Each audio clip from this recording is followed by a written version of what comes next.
Halo guys, kali ini kita akan ngebahas nih seputar keputusan The Fed untuk tahan suku bunganya.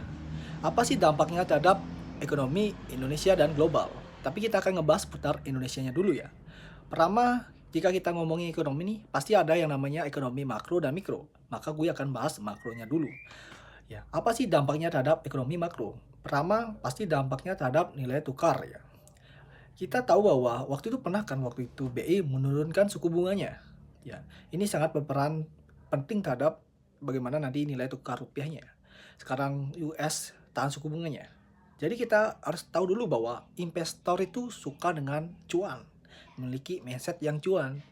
Sehingga mereka itu kan taruh duitnya ke tempat yang cuan. Jadi The Fed menahan suku bunga membuat dolar itu makin menarik karena bunganya tinggi, buat return investasi di AS itu jauh lebih menguntungkan, sehingga membuat investor global itu tarik duitnya ke negara berkembang, balik ke US dollar, sehingga akan terjadi capital outflow di sana.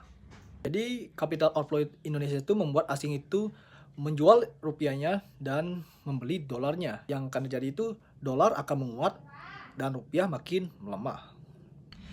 Jadi jika rupiah melemah, jadi harga-harga barang impor itu akan mahal karena lu jika beli barang pakai dolar, maka barang-barang seperti BBM, impor dari pokoknya bayar pakai dolar lah, itu akan jauh lebih mahal. Apa yang terjadi? Maka inflasi. Jadi jika inflasi, apa yang akan harus dilakukan oleh Bank Sentral Indonesia atau kebijakan moneter itu harus menahan suku bunga atau naikin suku bunga supaya duit-duit yang beredar itu supaya balik kampung ke bank, sehingga membuat nilai tukar rupiah itu akan lebih stabil dan juga membuat investor asing itu tertarik untuk investasi di Indonesia. Jika kalian tertarik, kita akan ngebahas putar mikroekonominya ya.